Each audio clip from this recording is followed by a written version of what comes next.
민족화해협력 범국민협의회라고 있습니다. 민화협이죠. 그 회원들이 10년 만에 지금 금강산에서 북한의 측과 함께 공동 행사를 열었습니다.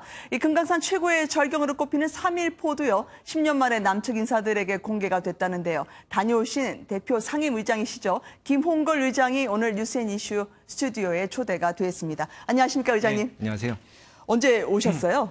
예, 어제 오후에 이제 휴전선을 통과해서 다시 우리 쪽으로 돌아왔습니다. 네, 오늘 그렇지 않아도 뭐 여야정 협의체에서 문 대통령이 이제 김정은 위원장의 남한으로 오는 문제까지 해서 과연 지금의 북한의 모습은 어떨까 상당히 궁금했거든요. 네. 일단 민화협의 이번에 행사에 성과가 있다면 자평을 해주실 수 있겠습니까?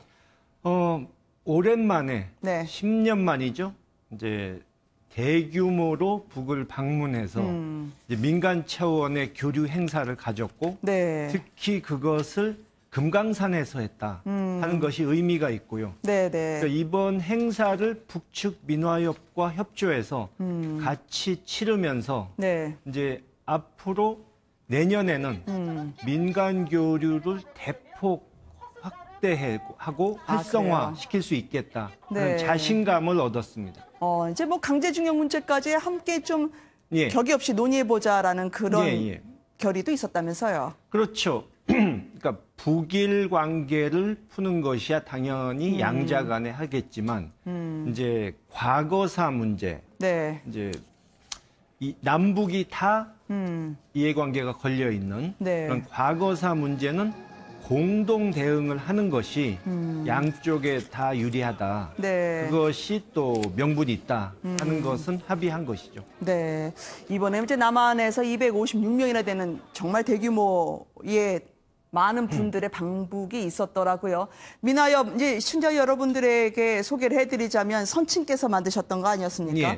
그 당시만 하더라도 지금처럼 한반도 상황이 좋지가 않았고 그럼에도 개성공단이나 금강산까지 선친이 다 뚫어주신 게 아닐까라는 생각이 들 정도로 의미가 있는 단체인데 지금 화면에서 계속 그동안 공개가 되지 않았던 금강산의 이런저런 모습들이 나오고 있습니다. 3.1포라고 하나요? 이 경순왕이 사흘 동안 그 아름다움에 발이 묶여서 떠나지 않았다는 데가 있었는데 직접 보시니까 어떠셨나요? 정말 절경이라는 생각이 들었고요. 아, 그래요? 또 특히 그 북측의 김영대 민화협 회장께서 연세가 굉장히 많으세요. 80이 넘은 분인데도 불구하고 그냥 양복 차림에 구두 신고도 끝까지 그 험한 바위길을 같이 함께 하셔가지고 그러셨군요. 이제 남쪽에서 온 손님을 극진히 배려하는 그런 모습을 볼 수 있었습니다. 네, 의장님 어떠셨어요? 지난번에 백두산 가셨을 때요. 이 남북정상회담 당시 신었던 구두를 이번에 일부러 신고 가셨다고 이야기를 들었습니다. 왜 그렇습니까? 그러니까 역사적인 사건인 그 남북 정상의 백두산 방문했을 때 천지에 이제 같이 신고 내려갔던 그 구두를 다시 한번 이번에 10년 만에 이 금강산 방문해서 다시 신고 가서 민족의 영산인 양쪽에 이 흙먼지를 묻히고 이제 영원히 은퇴시키려고 합니다. 그 구두는. 은퇴시키면 어디다 두세요, 이제? 집에 이제 거의 모셔놔야죠. 아, 그래요? 전시도 하시겠네요. 그럴 날이 올 수도 있죠. 그러니까요. 어떻습니까? 지금 금강산에서요, 이 북한 민화협 관계자들도 만나셨을 텐데요. 김정은 위원장, 특히 이 7년 전과 비교했을 때 그 후일담도 제가 좀 궁금하거든요.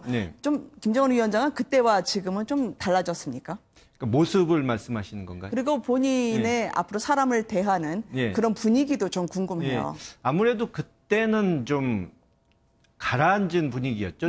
이 상중이었으니까. 근데 상당히 7년 만에 지난 9월에 이렇게 만나니까 그때는 아주 앳된 모습, 목소리도 그렇고 외모도 그렇고 굉장히 곱게 자란 앳된 모습이었는데 이제는 상당히 원숙해 보이고 좀 많은 어떤 연륜이 그 사이에 쌓인 그런 느낌이 들었습니다. 왜냐하면 삼촌께서 김정일 위원장을 만났을 때와 지금 문재인 대통령이 또 김정은 위원장을 만났을 때는 상황이 굉장히 달랐기 때문에 그 험난했던 파고 아무도 예상하지 못했던 그 부분의 남북 협력의 횃불을 먼저 선택해서 든 게 아닐까 싶어요. 지금 금강산 관련해서도요, 남북 정상회담의 이제 돌파구를 열어주신 건데 아버지 떠올리시면서 좀 이 부분은 아무래도 좀 격려를 해주실 것 같다라는 부분은 뭐가 있을까요? 그러니까 저희 아버지께서 이제 금강산 관광을 이 당시에 정주영 회장이 이 돌파해 나가시도록 도왔고 또 그 당시에 또 민화협을 만드시지 않았습니까? 그것은 이제 남북 교류를 하는 데 있어서 이제 민간이 할 몫이 있고 정부가 할 몫이 있는데 민간의 몫도 한 절반쯤은 된다고 보신 거죠. 그러니까 민간이 정부가 못하는 부분을 해줘야만이 남북 교류가 제대로 돌아갈 수 있고 활성화될 수 있다 하는 철학을 갖고 계셨기 때문에 그렇게 하셨던 건데 이제 민간이 제대로 역할을 할 수 있는 여건이 됐으니까 내년부터는 아주 적극적으로 치고 나가야죠. 아, 그래요. 어쨌든 지금 금강산 관광까지 아마 내년에는 가능하지 않겠느냐라고 예상을 하셨던 기사를 제가 본 적이 있습니다. 오늘 그런데 이제 일부 보도에서는요, 이 민화협 남북 간의 결의문을 보니까 일명 이제 우리 민족끼리, 그러니까 물론 서로 손을 잡는 건 좋지만 이게 비핵화가 아직까지 손에 잡히지 않는 상황에서 속도가 나간 게 아니냐라는 지적도 있더라고요. 이에 대해서는 어떻게 생각을 하시는지요?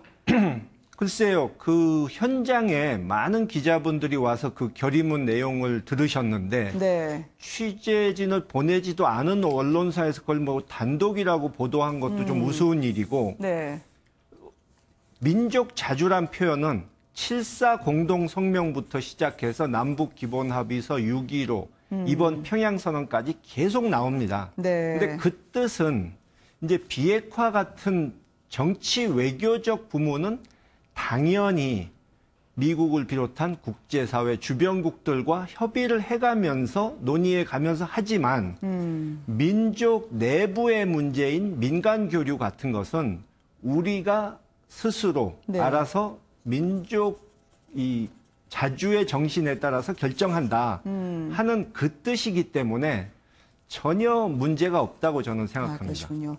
이 민간 교류와 같은 금강산도 사실은 다 대북 제재와 연결이 돼 있는 문제이기 때문에 사실 미국과 북한 간의 제재, 특히 이제 미국 측에서 제재를 풀어주지 않으면 북한은 다시 핵을 가동하겠다는 말까지 나온 상황에서 민간과 정부 이게 따로 분리가 되기 힘들다라는 지적이 있을 수도 있거든요. 그에 대해서는 의장님 어떻게 보시는지요?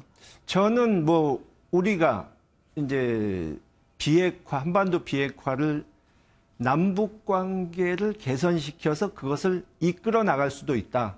북미 간에 지지부진하면 우리가 좀 치고 나가서 그것을 도울 수 있다고 보는 것처럼 정부가 하기 어려운 부분이 있으면 민간이 먼저 치고 나갈 수 있다. 이렇게 보기 때문에 그래서 금강산 관광 재개도 당장 상업적인 관광을 대규모로 재개한다는 것은 유엔 제재상 안 되지만 금강산 개방, 금강산 방문은 가능하다. 그것을 우리가 북한 민화협 측에 제안해서 앞으로 이제 어떤 행사, 모임을 금강산에 가서 우리처럼 하고 거기에 대해서 장소 사용료, 숙식비를 실비로 정산하고 오는 것은 유엔 제재 위반이 아니기 때문에 그런 부분을 확대해 나가자는 얘기는 나눴습니다. 알겠습니다. 그러니까 어쨌든 민간이 먼저 물꼬를 트면서 마중물 역할을 할 수 있지 않겠느냐. 그런 면에서 남북 평화에 있어서 선친이 하셨던 것처럼 먼저 기치를 올릴 수 있겠다. 그런 취지로 들었어요. 맞죠? 알겠습니다. 오늘 의장님 좋은 말씀 감사해요. 북한 다녀오셨을 텐데 첫 소식 전해주셔서 너무 고맙습니다. 감사합니다. 감사합니다.